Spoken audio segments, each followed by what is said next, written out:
بسم اللہ الرحمن الرحیم۔ طالبان مزار شریف میں ایک اور گروہ کو نشانہ بنانا چاہتے تھے۔ اس سے بین الاقوامی احتجاج کا طوفان اٹھ کھڑا ہوتا اور انہیں ایران سے جنگ میں الجھنا پڑ جاتا۔ طالبان کا ایک چھوٹا سا گروہ ملا دوست محمد کی سربراہی میں ایرانی قونصل خانے میں داخل ہوا۔ اس نے ایرانی سفارتکاروں، انٹیلیجنس کے ایک افسر اور ایک صحافی کو تہہ خانے میں لے جا کر گولی مار دی۔ حکومت ایران نے کچھ عرصہ پہلے حکومت پاکستان سے درخواست کی تھی کہ ان کے قونصل کے تحفظ کی ضمانت فراہم کی جائے۔ ایرانی جانتے تھے کہ ISI کے افسر بھی طالبان کے ساتھ مزار شریف گئے ہیں، اسی بنا پر وہ اپنے سفارتی عملے کی حفاظت کے لیے پاکستان کی مدد کے طالب تھے۔ ایرانیوں کا خیال تھا کہ دوست محمد کا یونٹ ان کی حفاظت کے لیے آیا ہے، اس لیے انہوں نے اس کا خیر مقدم کیا تھا، لیکن معاملہ الٹ نکلا۔ طالبان نے 45 ایرانی ڈرائیوروں کو بھی، جو ہزاروں کے لیے ہتھیار لا رہے تھے، پکڑ لیا۔ طالبان نے پہلے تو ایرانی سفارتکاروں کے بارے میں لا علمی ظاہر کی، لیکن جب بین الاقوامی سطح پر احتجاج کا سلسلہ شروع ہوا اور ایران کے غصے میں اضافہ ہوا تو انہوں نے مان لیا کہ ایرانی سفارتی نمائندے قتل ہو گئے ہیں، لیکن اس میں طالبان کا سرکاری طور پر کوئی عمل دخل نہیں۔ یہ چند گمراہ اور خودسر عناصر کی کارستانی تھی۔ کچھ لوگوں کا کہنا تھا کہ دوست محمد نے وائرلیس پر ملا عمر سے پوچھا تھا کہ آیا ایرانی سفارتکاروں کو قتل کیا جائے۔ ملا عمر نے اسے اجازت دے دی تھی۔ صحیح یا غلط، ایرانیوں کو یقین تھا کہ ایسا ہی ہوا ہے۔ قسمت کا کھیل تھا کہ دوست محمد بعد میں قندھار کی جیل میں پہنچا دیا گیا۔ اس کی بیوی نے ملا عمر سے شکایت کی تھی کہ اس کا خاوند 2 ہزارہ فاحشہ عورتوں کو لے کر آیا ہے۔ طالبان کا افغانستان کے بڑے حصے پر کنٹرول ہو گیا تھا۔ اسے طالبان نے اپنی بڑی فتح سمجھا۔ پاکستانی افسروں نے یہ کہہ کر ان کی امید بڑھائی کہ اب انہیں بین الاقوامی طور پر تسلیم کر لیا جائے گا۔ اس سے اسامہ بن لادن کی بھی حوصلہ افزائی ہوئی اور وہ امریکہ اور سعودی عرب کے شاہی خاندان کے خلاف جہاد کے ضمن میں زیادہ پرجوش ہو گیا۔ 7 اگست 1998 کو کینیا اور تنزانیہ میں امریکی سفارت خانوں کو بم سے اڑا دیا گیا۔ اس سے 224 افراد ہلاک اور 4500 زخمی ہو گئے۔ امریکہ نے اس کا الزام اسامہ بن لادن پر لگایا۔ امریکہ نے 20 اگست 1998 کو شمال مشرقی افغانستان میں اسامہ بن لادن کے تربیتی کیمپوں پر راکٹوں سے حملہ کیا۔ 6 نشانوں پر درجنوں کروز میزائل گرے، جس سے 20 افراد ہلاک اور 30 زخمی ہو گئے۔ امریکہ کا کہنا تھا کہ اسامہ بن لادن کیمپوں میں موجود تھا، لیکن حملے میں بچ گیا۔ بہت کم عرب ہلاک یا زخمی ہوئے۔ مرنے والوں میں زیادہ تعداد پاکستانیوں اور افغانوں کی تھی، جو بھارتی مقبوضہ کشمیر میں لڑنے کی تربیت لے رہے تھے۔ طالبان نے شدید غم و غصے کا اظہار کیا اور افغانستان کے شہروں میں احتجاجی مظاہرے منظم کیے۔ مختلف شہروں میں اقوام متحدہ کے دفاتر پر حملے کیے گئے۔ ملا عمر کا کہنا تھا کہ افغانستان پر حملہ اگر کلنٹن کا ذاتی فیصلہ تھا تو اس نے یہ حرکت دنیا اور امریکہ عوام کی توجہ وائٹ ہاؤس کے اس شرمناک واقعے سے ہٹانے کی غرض سے کی ہے، جس نے ثابت کیا کہ کلنٹن ایک جھوٹا، شرافت اور عزت سے تہی دامن شخص ہے۔ ملا عمر کا اشارہ مونیکا لیونسکی کے معاملے کی طرف تھا۔ ملا عمر کا اصرار تھا کہ اسامہ بن لادن مہمان ہے، طالبان ہی کا نہیں بلکہ افغانستان کے عوام کا۔ طالبان اسے کبھی امریکہ کے حوالے نہیں کریں گے۔ امریکہ خود بہت بڑا دہشت گرد ہے۔ اقوام متحدہ کا عملہ عدم تحفظ کی بنا پر کابل سے نکلنے لگا تو اقوام متحدہ کے اطالوی ملٹری افسر کو گولی مار دی گئی۔ ایک فرانسیسی سفارتکار کو زخمی کر دیا گیا۔ حملہ کرنے والے حاجی نواز اور سلیم دونوں کا تعلق راولپنڈی حرکت الانصار سے تھا۔ طالبان نے انہیں پکڑ کر جیل میں بند کر دیا۔ طالبان نے اپنے بین الاقوامی ناقدوں اور ایران کی تسکین و تشفی کرنے کے بجائے بامیان پر 3 اطراف سے حملہ کر دیا۔ چند ہزارہ کمانڈروں کے ہتھیار ڈالنے پر طالبان 13 ستمبر 1998 کو شہر پر قابض ہو گئے۔ کریم خلیلی اور وحدت کے دوسری لیڈر شہر کی بیشتر آبادی ساتھ لے کر پہاڑوں پر چلے گئے۔ اس مرتبہ بار بار کی بین الاقوامی اپیلوں پر کہ انسانی حقوق کا احترام کیا جائے، ملا عمر نے اپنے دوستوں کو حکم دیا کہ وہ ہزارہ شہریوں کے خلاف کسی زیادتی کے مرتکب نہ ہو۔ اس کے باوجود طالبان کے شہر میں داخل ہونے کے چند ہفتوں بعد بامیان میں قتل کے واقعات ضرور ہوئے۔ بامیان کے ایک قریبی گاؤں کے 50 معمر افراد کو طالبان نے قتل کر دیا۔ نوجوان تو گاؤں چھوڑ کر چلے گئے تھے، بوڑھے پیچھے رہ گئے تھے، جو طالبان کے ہاتھوں ہلاک ہو گئے۔ بامیان پر قبضہ کے 5 دن بعد طالبان نے بدھ کے ایک مجسمے کو سارے بارود سے اڑا دیا۔ یہ بت جس جگہ بنایا گیا تھا اس پر بھی اندھادھند فائرنگ کی گئی، جس سے بت اور اس کے خوبصورت پس منظر کو شدید نقصان پہنچا۔ بدھ کے 2 مجسمے 2000 سال سے موجود تھے اور افغانستان کے آثار قدیمہ میں ایک نمایاں حیثیت اور اہمیت رکھتے تھے۔ منگولوں کے حملے میں بھی یہ محفوظ رہے، لیکن اب کہ انہیں ہدف بنایا گیا۔ یہ ایک ایسا اقدام تھا جس کی تلافی ممکن نہیں۔ بامیان کا طالبان کے ہاتھوں فتح ہونا ایرانیوں کے لیے اونٹ کی پیٹھ پر آخری تنکا ثابت ہوا۔ ایران نے کہا کہ بین الاقوامی قانون کے مطابق اسے اپنا دفاع کرنے کی اجازت ہے۔ اقوام متحدہ کا منشور طالبان کے خلاف ہر ضروری اقدام کرنے کی اجازت دیتا ہے۔ امریکہ نے بھی افغانستان پر میزائلوں کے حملے کے جواز میں یہی دلیل دی تھی۔ ایک ہفتہ بعد ایران کے سپریم لیڈر آیت اللہ علی خان رابی نے انتباہ کیا کہ بہت بڑی جنگ چھڑ جائے گی جو پورے علاقے کو اپنی لپیٹ میں لے گی۔ انہوں نے پاکستان پر الزام لگایا کہ بامیان پر قبضہ کرنے کے لیے اس نے طالبان کی فوجوں کی طیاروں کے ذریعے مدد کی۔ اسلام آباد نے اس کی تردید کی۔ اس کے باوجود ایران اور پاکستان کے تعلقات میں شدید سرمہری پیدا ہو گئی۔ 70,000 ایرانی انقلابی گارڈ نے فوج اور طیاروں کی مدد سے ایران افغانستان سرحد کے ساتھ ساتھ بڑے پیمانے پر فوجی مشقیں شروع کر دی۔ اکتوبر میں ایران 2 لاکھ باقاعدہ فوج کو بھی لے آیا۔ طالبان ایران کے مقابلے میں صرف 5,000 فوج لا سکے۔ اقوام متحدہ کی سلامتی کونسل نے ایران کے بھرپور حملے کا خطرہ محسوس کرتے ہوئے لخدار ابراہیمی کو علاقے کے دورے پر بھیجا۔ وہ 14 اکتوبر 1998 کو قندھار میں ملا عمر سے ملے، جس سے ایران اور طالبان کے درمیان کشیدگی کم کرنے میں مدد ملی۔ ملا عمر پہلی بار اقوام متحدہ کے کسی افسر یا غیر ملکی سفارتکار سے ملے جو پاکستانی نہیں تھا۔ ملا عمر تمام ایرانی ٹرک ڈرائیوروں کو رہا کرنے اور ایرانی سفارتکاروں کی میت ایران کے حوالے کرنے پر رضامند ہو گئے۔ اس کے علاوہ انہوں نے اقوام متحدہ سے تعلقات بہتر بنانے کا بھی وعدہ کیا۔ طالبان کی ایران سے محاذ آرائی کے سبب احمد شاہ مسعود کو اپنی فوج اور بچے کچے ازبک اور ہزارہ دستوں کو منظم کرنے کی مہلت مل گئی۔ اسی دوران اسے روس اور ایران سے ہتھیار، موٹر گاڑیاں اور ہیلی کاپٹر ملے۔ مسعود نے شمال مشرق کی جانب برق رفتار حملوں کا سلسلہ شروع کر دیا اور طالبان سے وسیع رقبہ واپس لے لیا۔ اس میں وہ حساس علاقہ بھی شامل تھا جو تاجکستان اور ازبکستان کے ساتھ ملنے والی افغان سرحد پر پھیلا ہوا ہے۔ اکتوبر میں یہاں 2,000 کے لگ بھگ طالبان شہید یا زخمی ہوئے۔ طالبان اسلحے کی کمی، موسمی شدائد، حد سے بڑھی ہوئی سردی کی وجہ سے پست حوصلہ ہو گئے تھے۔ وہ تھوڑی سی دیر لڑنے کے بعد مسعود کے سامنے ہتھیار ڈالنے پر مجبور ہو گئے۔ 7 دسمبر 1998 کو مسعود نے طالبان کے مخالف فیلڈ کمانڈروں کا اجلاس پنجشیر وادی میں طلب کیا۔ ہزارہ اور ازبک قیادت کے ختم ہو جانے کے بعد مسعود اور اس کے تاجک کمانڈر ہی برتر اور اعلیٰ تسلیم ہونے لگے۔ کمانڈروں نے، جن میں کئی پشتون بھی شامل تھے، مسعود کو تمام طالبان مخالف عناصر کا فوجی کمانڈر مقرر کر دیا۔ طالبان کے حملے، ہزارہ لوگوں کا قتل عام، ایران سے محاذ آرائی اور امریکہ کے کروز میزائلوں سے حملے نے علاقے میں طاقت کے نازک سے توازن کو ڈرامائی طور پر بگاڑ دیا۔ طالبان کی پیش قدمی نے روس، ترکی اور وسطی ایشیا ریاستوں کو مشتعل کر دیا۔ انہوں نے پاکستان اور سعودی عرب پر طالبان کی حمایت اور پشت پناہی کرنے کا الزام لگایا۔ الفاظ کی تیز جنگ نے علاقے میں دڑے بندی اور دونوں ملکوں کی باہمی مخاصمت میں شدت پیدا کر دی۔ قازقستان، قرغستان، ازبکستان، تاجکستان اور روس کے نمائندوں کا ایک اجلاس 25 اگست 1998 کو تاشقند میں ہوا، جس نے طالبان کی پیش قدمی روکنے کے لیے فوجی اور سیاسی منصوبوں میں ہم آہنگی پیدا کرنے پر غور کیا۔ علاقے میں بڑھتی ہوئی کشیدگی کے سنگین اثرات کا بھی جائزہ لیا گیا۔ ایران اور طالبان میں جنگ چھڑ جانے کے خطرے اور پاکستان کے طالبان کا ساتھ دینے کے امکان کو بھی ملحوظ رکھا گیا۔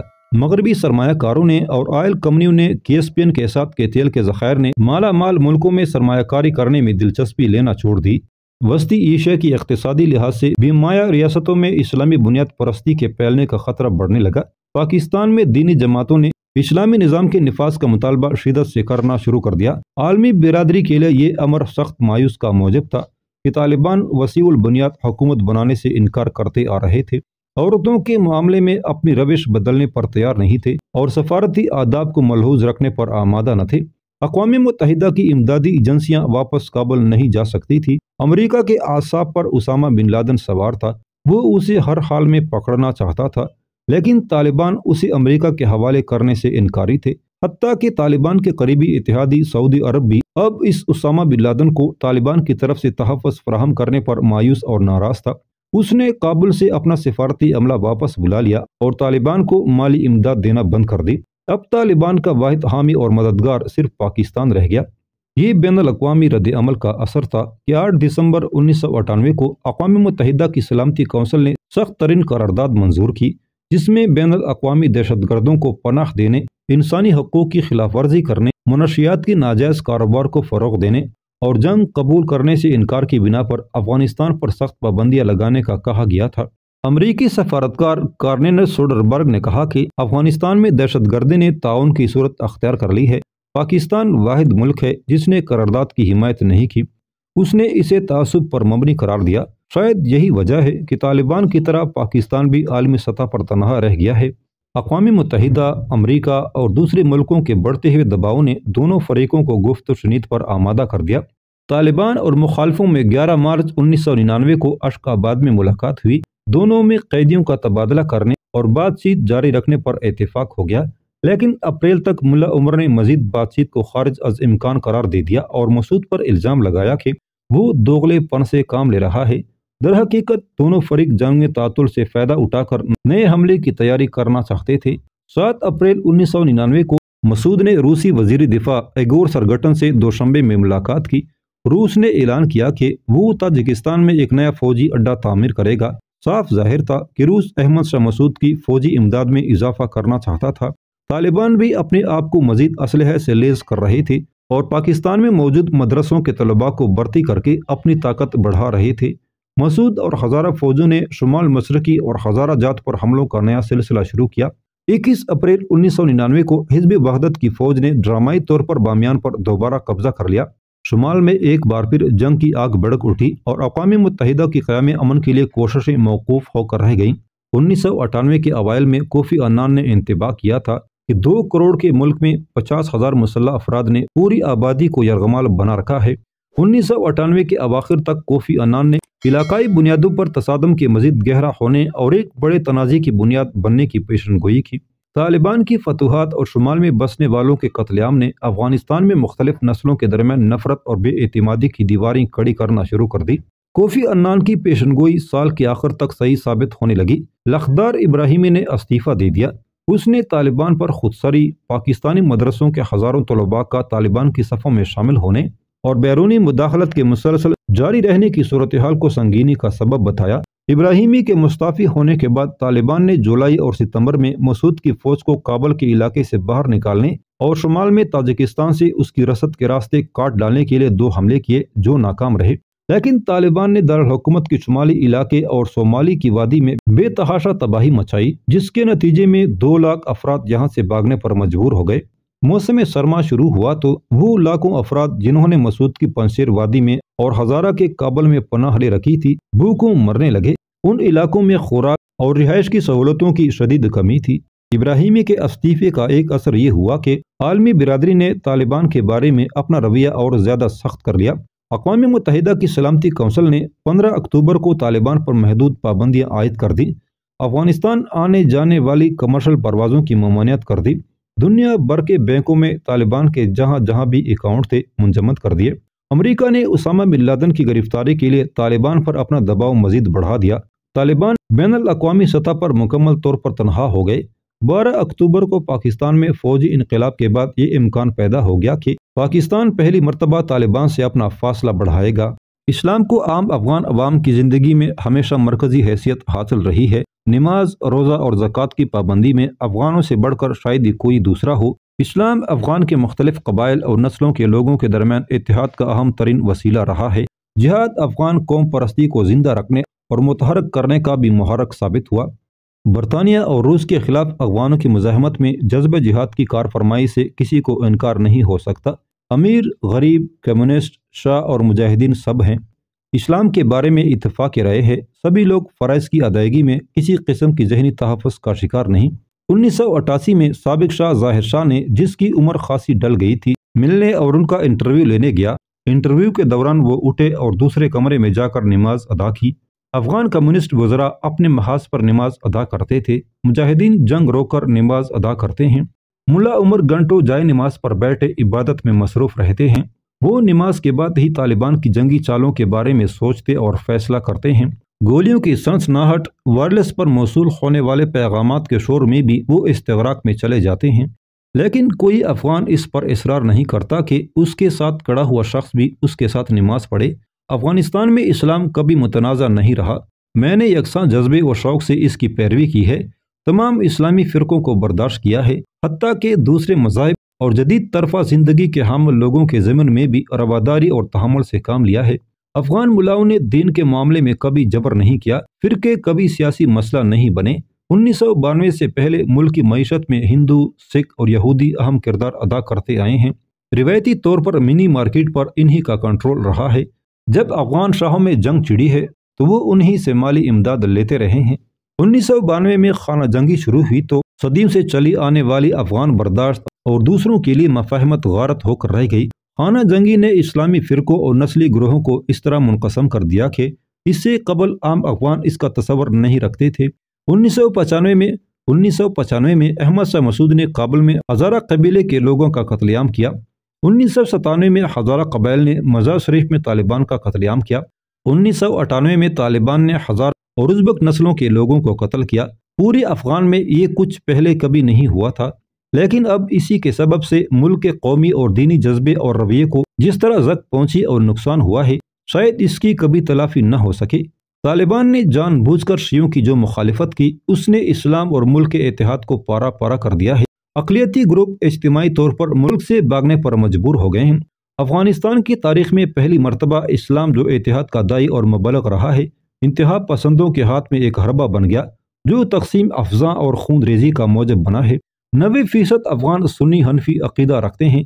یہ مسلک بڑی حد تک آزاد رو ہے۔ اقلیتی فرقے ملک کی سرحد پر رہتے تھے۔ ہزارہ جات میں ہزارے شیعہ ہیں، یہاں چند پشتون، تاجک اور کچھ ہراتی رہتے ہیں۔ آغا خان کے رہنے والے اسماعیلی بھی ہیں۔ اسماعیلی شمال مشرق کے ایسے علاقے میں آباد ہیں جو دشوار گزار ہے، جہاں تک رسائی مشکل ہے۔ فائر کا سلسلہ کو جو تاجکستان کے مشرق کے حصے میں واقع ہے اور پاکستان کے شمالی علاقوں تک پھیلتا چلا گیا ہے، اسماعیلی فرقے کے لوگوں کا مسکن ہے۔ افغان اسماعیلیوں کے لیڈر سید نادر شاہ حسین کو آغا خان نے خود فرقے کا سربراہ مقرر کیا۔ 1971 میں ان کا انتقال ہو گیا۔ اس کے بعد سے ان کے فرقے کے سربراہ چلے آتے ہیں۔ انہوں نے طالبان کے خلاف اہم کردار ادا کیا ہے۔ ہندو اور سکھ جو 19ویں صدی میں انگریزوں کے ساتھ آئے تھے، 1998 تک ان کی اکثریت ملک چھوڑ کر جا چکی تھی۔ کچھ یہی حال یہودیوں کا ہے، ان کی اکثریت بھی افغانستان سے نکل گئی، معدود چند رہ گئے ہیں۔ سنی حنفی مسلک میں باپ کے بعد بیٹے کے گدی نشین ہونے کی کوئی روایت نہیں ہے۔ ان کی عدم مرکزیت کے باعث 20ویں صدی کے حکمران انہیں منظم شکل دینے میں ناکام رہے۔ ان کے دینی رہنماؤں کو مرکزی حکومتی نظام میں اہم منصب دینا بھی مشکل رہا۔ روزمرہ کے مسائل قبیلہ اور اس کے ارکان طے کرتے ہیں۔ پشتونوں میں دیہات کے ملا ان پڑھ ہونے کے باوجود مسجد کو گاؤں کی زندگی میں مرکزی مقام دلائے رکھنے کا وسیلہ ہے۔ طلباء قبائلی علاقوں میں پھیلے ہوئے مدرسوں میں پڑھتے آئے ہیں۔ قرون وسطیٰ میں ہرات افغانستان کے مدرسوں کے نظام کا مرکز رہا۔ 17ویں صدی میں افغان طلباء علماء کی صف میں شامل ہونے کے لیے وسطی ایشیا، مصر اور ہندوستان کے مشہور مدارس میں پڑھنے کے لیے جانے لگے۔ اسلام کی جڑیں افغانستان میں اس لیے بھی گہری رہی ہیں، شریعت ہی یہاں کے نظام قانون کی بنیاد رہی۔ شاہ امان اللہ نے سول خاندانی نظام قائم کرنے کی ابتدا کی۔ حکومت نے علماء کی تربیت کا اہتمام کیا۔ تربیت پانے کے بعد علماء قاضی کے منصب پر فائز ہونے کے اہل قرار پاتے۔ 1946 میں کابل یونیورسٹی میں شرعی شعبہ قائم کیا گیا، جس نے سول قانون اور شریعت کو مربوط کرنے کا کام شروع کیا۔ روایتی اور جدید سول کوڈ کو باہم مدغم کرنے کا آغاز بادشاہت کے دور کے آخری وزیر اعظم محمد موسیٰ شفیق نے کیا۔ 1973 میں اس حکومت کا تختہ الٹ دیا گیا۔ شفیق نے ابتدائی تعلیم مدرسے میں پائی تھی، پھر کابل یونیورسٹی میں شعبہ شریعت میں زیر تعلیم رہے۔ بعد میں ایک اور ڈگری لینے کولمبیا یونیورسٹی نیو یارک میں پڑھنے چلے گئے۔ 1979 میں جب کمیونسٹوں نے انہیں قتل کیا تو ان کی ہلاکت پر پورے ملک میں سوگ منایا گیا۔ چنانچہ یہ حیرت کی بات نہیں ہے کہ 1979 میں ملا روشن خیال اسلامی مجاہدین کے جماعتوں میں شامل نہیں ہوئے۔ اس کے مقابلے میں وہ مولانا محمد نبی محمدی کی حرکت انقلابی اسلامی اور مولوی یونس خالص کی حزب اسلامی کی طرف راغب ہوئے۔ دونوں نے پاکستان کے مدرسہ حقانیہ میں تعلیم پائی تھی۔ بعد میں دونوں نے افغانستان میں اپنے مدرسے قائم کر لیے۔ سوویت حملے کے وقت انہوں نے ڈیلی ڈالی تنظیمیں قائم کر لی۔ ان میں عدم مرکزیت تھی اور ان کا کوئی خاص نظریہ بھی نہیں تھا، لیکن جب CIA اور ISI نے زیادہ گرمجوش جماعتوں کو اسلحہ فراہم کرنا شروع کر دیا تو یہ دونوں تنظیمیں بھی اپنے آپ کو الگ نہیں رکھ سکیں۔ افغانستان میں اسلام کو اعتدال کی راہ پر رکھنے کا ایک اہم وسیلہ تصوف تھا جو بے حد مقبول تھا۔ اس کا آغاز وسطی ایشیا اور ایران سے ہوا تھا۔ صوفی طریقہ یا مسلک ازمنہ وسطیٰ میں حاکمیت، شریعت کی یک طرفہ تشریح، قانون کی سختی اور ملا کے خلاف رد عمل کے طور پر ابھرا۔ غریب، بے کس اور محروم لوگوں نے اس میں اپنے لیے راحت و عافیت دیکھی۔ صوفیوں نے عبادت، مراقبے، موسیقی اور حال کو حق تک پہنچانے کا وسیلہ قرار دیا۔ ان طریقوں سے فرد کے اندر ایسا روحانی سکون پیدا ہو جاتا ہے جس تک کسی غیر کی رسائی ممکن نہیں۔ 7 صدی پیشتر مشہور عرب سیاح ابن بطوطہ نے لکھا ہے کہ صوفی کی زندگی کا بنیادی مقصد انسان کی عقل و حواس پر پڑے پردے ہٹا کر اسے واصل بالحق کرنا ہے۔ افغانستان صوفی مسالک کے 2 سلسلے نقشبندیہ اور قادریہ نے سوویت حملے کے خلاف مزاحمت کی اور اسے منظم کرنے میں اہم کردار ادا کیا۔ انہوں نے مجاہدین کی پارٹیوں کے لیے نسلی گروہوں سے الگ اتحاد و ارتباط کا ایک سلسلہ قائم کر دیا۔ صوفیہ کے دونوں مسالک کے رہنماؤں کو مساوی طور پر اہمیت حاصل تھی۔ مجددی خاندان نقشبندیہ مسلک کا رہنما تھا اور صدیوں سے کابل میں بادشاہ گر تسلیم ہوتا آ رہا تھا۔ کمیونسٹوں نے جنوری 1979 میں کابل میں مجددی خاندان کے 79 ارکان کو بڑے بے رحمی سے قتل کر دیا۔ انہیں خدشہ تھا کہ یہ خاندان آگے چل کر کمیونسٹوں کے لیے خطرہ بن سکتا ہے، اس لیے اسے ختم کر دینا چاہیے۔ خاندان کے ایک بچ جانے والے رکن صبغت اللہ مجددی نے نجات ملنے پر افغانستان کے نام سے پشاور میں اپنی مزاحمتی جماعت بنا لی۔ وہ متشدد اسلامی جماعتوں پر سخت تنقید کرتے تھے۔ انہیں 1989 میں افغان عبوری حکومت کا سربراہ مقرر کیا گیا۔ 1992 میں مجاہدین کی طرف سے افغانستان کے پہلے صدر مقرر ہوئے۔